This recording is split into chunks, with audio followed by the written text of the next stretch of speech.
Okay, so you want to open a gladiator school in Rome sometime in the 1st century AD. The picture in your head is simple. Buy a few slaves or prisoners of war, put a sword instructor over them, wait until they're vicious enough for the arena, then rent them out for the games and collect the money. Muscle, blood, and coin. The oldest sports business in history, and it still looks cool 2,000 years later. Here's the fact that ruins that picture. The owner of a gladiator school, the lanista, usually didn't get rich because he sold spectacular death. He got rich because he managed a portfolio of extraordinarily expensive living assets, any one of which could die in an afternoon and take years of investment down with it. This was never really a business about violence. It was a business about managing risk on living capital that walked, ate, got sick, and occasionally killed each other for the crowd's entertainment. So let's actually walk through what it meant to own a ludus, a gladiator school, in ancient Rome. Not the legend of arena glory, the real accounting of a business whose main product might simply not survive Friday. First, we need to understand what this so-called school actually was, because the name itself is a little misleading. This was not an educational institution in the modern sense.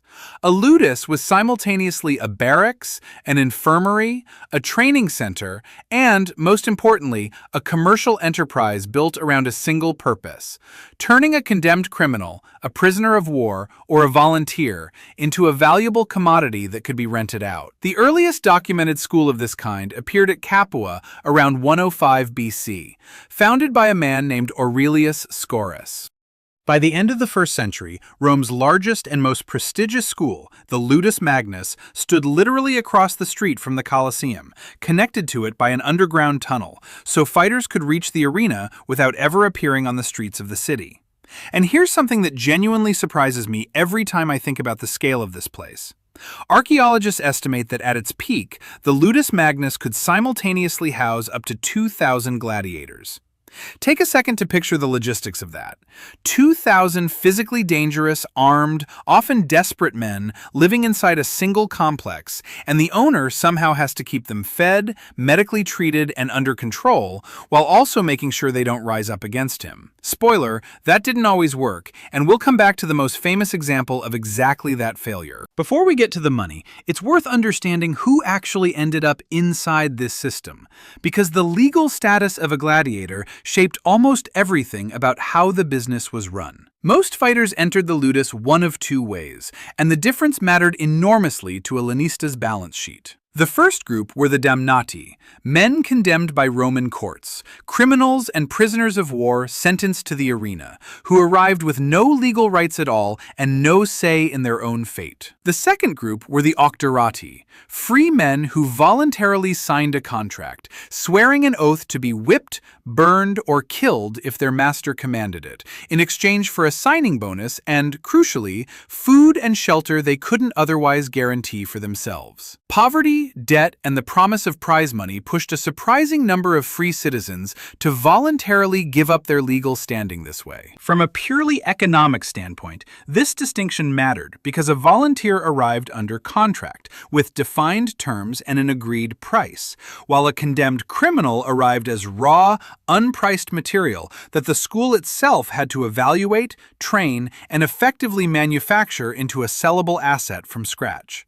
Two very different acquisition costs, feeding into the exact same production pipeline. Now let's talk about what it actually cost to get into this business, because the numbers here are genuinely striking. A gladiator was never a cheap commodity. According to a surviving senatorial decree from the reign of Trajan, which regulated the maximum prices for fighters based on the total budget of a given set of games, the cost of a single gladiator ranged from roughly 5,000 to 15,000 sesterces, depending on his rank and reputation. Now compare that to an ordinary wage. Around the time of Caesar, roughly half a century before that decree, an ordinary laborer earned about 1,000 sesterces a year. That means a single, decent, mid-ranked gladiator costs somewhere between 5 and 15 years of an ordinary worker's income. And that was the price for just one fighter, before you had spent a single sesterce on housing, weapons, security, or food. Here's what genuinely strikes me about this. It means no lanista could ever afford to think of a gladiator as disposable. Every single fighter who stepped into the arena represented years of accumulated capital that could be reduced to zero in a matter of minutes. Picture a modern team owner who bought a player for millions of dollars, and that player could literally die in the next match, with no insurance, no guarantee, no way to recover a single cent of that investment. That was the situation facing the owner of a Ludus every single day. This is where the naive picture really starts to crack even further. Buying a gladiator was only the first payment. Before he could ever step onto the sand and start earning anything, months, often years passed in training, feeding, and medical care, during which he generated no revenue at all and simply consumed the school's resources. Start with food.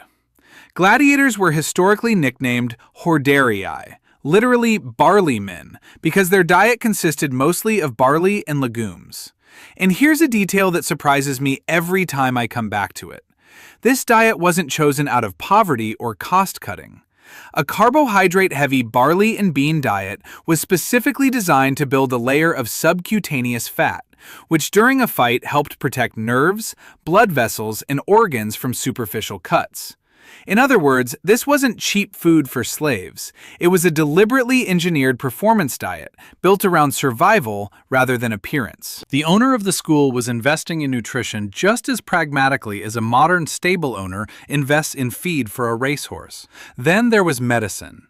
The best schools, including the Ludus Magnus, had their own infirmaries and some of the finest surgeons in the entire empire.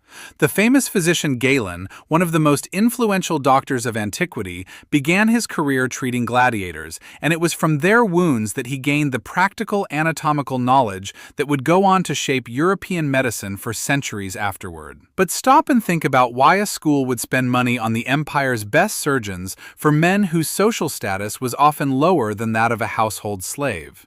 The answer is simple and honestly a little cold. A wounded but living gladiator was still a valuable asset, capable of recovering and generating revenue again.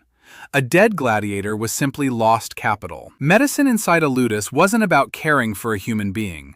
It was about preserving the value of an asset on the books. Add to that bathhouses for muscle recovery, armed guards to prevent escape attempts, and specialized instructors for each individual fighting style, and there were several distinct styles, with each gladiator trained in only one, maybe two, and it becomes clear that running a ludus was a constant, uninterrupted drain of resources long before a single fighter ever set foot in the arena. The central figure running this entire operation was the lanista, both owner and, in modern terms, operations director of the school. Historical sources describe some lanistae as genuinely respected, influential men of their time, for whom running a school was a seriously profitable investment, even though socially the trade of dealing in human flesh was considered fairly disreputable. And here's another contradiction in this story that personally strikes me. A society willing to pay enormous sums for spectacle in the arena still looked down on the very man organizing that spectacle as somehow beneath it. Below the lanista worked instructors, each specialized in a specific fighting style: the heavily armored Murmillo, the fast and mobile Retiarius with his net and trident, the mounted eques, and so on. A newly arrived gladiator initially carried the status of novitius, literally a newcomer, and only after completing basic training earned the title of tiro, a fully trained fighter. This hierarchy wasn't there for drama. It existed because the school needed to know exactly how much had been invested in each individual fighter, what stage of readiness he was at, and when he would finally start paying that investment back. Now for the part that actually matters most, where the lanista's money really came from, because the structure here is far more complicated than simply selling tickets to a fight. The first and most important thing to understand is that the crowd in the stands was never the paying customer. The crowd didn't pay the lanista a single coin directly. The real client was the editor, or munararius, a wealthy citizen, a magistrate, or later the emperor himself, who financed a specific set of games, often for political reasons or as a religious obligation to honor a deceased relative, which is exactly where the name of these events, munera, literally a gift or a duty, comes from. The editor rented gladiators from the lanista for a specific event, paid an agreed sum for each fighter according to his rank, and it was that rental fee, not audience ticket sales, that formed the school's primary source of revenue. The second layer of income was rank-based pricing. That same senatorial decree from Trajan's reign shows just how structured this pricing system actually was. For games with a budget between 60 and 100,000 sesterces, organizers were allowed 3 ranks of gladiators, with a maximum price of 8,000 sesterces for the most expensive fighter. For more costly games, between 100,000 and 150,000 sesterces, 5 ranks were permitted, with a ceiling of 12,000. And for the largest, most expensive spectacles, worth over 200,000 sesterces, the cheapest gladiator cost 6,000, and the top-tier fighter could run as high as 15,000. The state was literally regulating the price of human risk, the way a modern regulator sets a tariff schedule, and a school's star fighters were simultaneously its biggest revenue line and its single biggest liability. There's a detail buried inside that same pricing system that I find genuinely revealing about how this business actually managed risk. Contracts between the lanista and the editor typically distinguished between a gladiator who survived the day and one who didn't. If a rented fighter died in the arena, the editor generally owed the school compensation well above the normal rental fee, often cited as being close to the fighter's full replacement value, essentially a built-in penalty clause protecting the lanista's investment. This is worth sitting with for a moment, because it tells you something important about how gladiatorial combat actually worked in practice.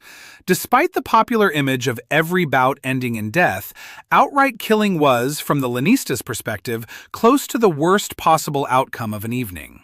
A dead gladiator meant lost future rental income and a costly asset that had to be replaced and retrained from zero. It's why historians generally believe outright deaths were less common per bout than popular imagination assumes, and why the thumbs up or thumbs down moment, the decision over whether a defeated fighter lived or died, carried real financial weight behind the theater of it. The crowd wanted spectacle. The lanista, whenever he had any say in the matter, wanted his asset walking back to the barracks in one piece. The third layer of income, and this is the part that personally strikes me the most, was fame. A successful, popular gladiator effectively became an advertising asset for the entire school. Graffiti about starfighters covered the walls of Pompeii, bets were placed on their outcomes, and their rental price climbed with every one fight. The lanista was, in effect, running something like a talent agency, where every successful performance raised the fee for the next appearance. The most successful fighters could even be awarded the rudus, a symbolic wooden sword marking release from gladiatorial obligation. And here's an interesting economic wrinkle. Freeing a starfighter meant the school permanently lost its most profitable asset, so a lanista had to constantly balance keeping a star performing as long as possible against the risk that he might simply die in the arena before ever fully repaying the years of investment poured into him. One surviving funerary inscription, often cited by historians of the arena, describes a gladiator known as Flamma, who reportedly fought 34 recorded bouts and was offered the rudus, his freedom, on 4 separate occasions, yet chose each time to remain a gladiator rather than retire. Whatever his personal reasons, the case is a useful reminder that for the rarest, most successful fighters, staying inside the system could sometimes mean more fame, more money, and more status than walking away from it ever would. From the lanista's side of the ledger, a fighter like that wasn't someone you wanted to lose to retirement. He was the single most valuable asset the entire school owned, and every additional fight he survived only drove his rental value higher. There was also a secondary market that rarely gets mentioned, trading fighters between schools. A lanista with a promising but still unpolished tiro might sell him on to a wealthier, more prestigious ludus once his fighting style became clear, much the way a smaller sports club develops young talent and later sells the contract upward once the player's market value has risen. Prices for a proven, undefeated fighter with a growing reputation could run well above the standard rank ceilings set by the state, because reputation itself, not just raw physical skill, was what audiences and editores were ultimately paying to rent. A school that consistently produced fighters people wanted to watch built something close to a brand, and that brand commanded a premium every single time one of its graduates stepped onto the sand somewhere else. Now here's a story that, I think, best illustrates just how fragile this entire system actually was. And it's not about one failed school. It's about an uprising that brought the Roman Republic itself to its knees. In 73 BC, roughly 70 gladiators from a school at Capua, the exact same city where the first documented ludus had been founded a century earlier, broke free under the leadership of a man named Spartacus, arming themselves with kitchen knives and roasting spits taken straight from the school's own kitchen. What began as a local escape by a handful of enslaved men grew within months into an uprising that by some estimates gathered tens of thousands of people and inflicted several humiliating military defeats on Rome before it was finally crushed 2 years later. What strikes me most personally about this story isn't the scale of the revolt itself. It's the fact that it began inside a gladiator school in the first place, precisely because the entire business model of a ludus was built on confining a large number of physically dangerous, combat-trained men behind locked doors, whose only realistic future within that system was the arena or death. That was a structural risk baked directly into the nature of the business, and not even the lanista who ran the school at Capua, nor any other school owner, could ever fully eliminate it, no matter how much security he hired.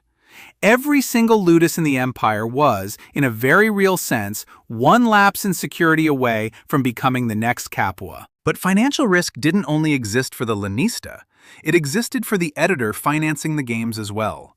Organizing large spectacles was one of the most expensive ways to buy political popularity in Rome, and ambitious magistrates regularly spent their own fortunes and sometimes borrowed enormous sums to put on a show impressive enough to sway a crowd and win over voters. Staging large-scale games could cost hundreds of thousands of sesterces, and that figure didn't stop at renting fighters. Wild beast hunts, the venatio, required capturing, transporting, and feeding exotic animals from across the empire: lions, leopards, bears, sometimes elephants, an entire logistics operation layered on top of the human combat. Not every politician chasing popularity this way could actually afford it without putting his own personal finances at real risk, and more than one ambitious career was quietly wrecked by a set of games that cost far more than the political goodwill it bought back. And if we're talking about the truly state-level scale of this entire industry, the Colosseum itself, the most famous arena in human history, was, according to the widely accepted view among historians, built using war spoils seized after the crushing of the Jewish revolt and the destruction of the temple in Jerusalem in 70 AD. Gold and silver hauled out of the temple treasury, along with revenue from the mass sale of Jewish captives into slavery, are considered by researchers to have been among the primary sources funding construction of this massive arena, built to hold more than 50,000 spectators. What genuinely strikes me here is just how directly this entire entertainment industry was tied to the empire's war economy. In effect, the whole spectacle system, including the gladiator schools that supplied it with fighters, was partly financed by conquered territories and enslaved populations, which means the industry's biggest single piece of infrastructure and its labor supply both ultimately traced back to the same source: Rome's military conquests. This industry lasted for centuries, but it eventually declined for the same reasons any industry built on state subsidy and political fashion eventually declines. As Christianity became the state religion of Rome, and as the empire itself came under growing financial strain, the bloody spectacles of the arena gradually lost both the moral and the economic backing of the state. The Ludus Magnus, the largest and most prestigious school in the empire, remained active until the early 5th century AD, and then, alongside the collapse of the entire structure that had sustained it, simply disappeared from history. So let's go back to where we started. You thought you were opening a fight club, buying healthy men, training them to be vicious, and profiting from bloody spectacle. What you were actually opening was a high-risk agency for managing expensive living assets, each one worth years of somebody else's wages, each one requiring months or years of investment in food, medicine, and training before earning a single sesterce, each one capable of dying in a single hour with zero compensation unless a penalty clause happened to say otherwise, and each one capable of becoming a rented, paid celebrity athlete whose fame and fee climbed with every fight won. You weren't selling violence to a crowd. You were managing a portfolio of high-risk human capital, rented out to politicians and magistrates who were buying themselves fame and voter goodwill at the cost of somebody else's life. The glory went to the gladiator who walked out onto the sand under the roar of 50,000 voices. The money, almost always, stayed with the man who never once stepped into the arena himself and simply kept the books in the shadow of the Colosseum.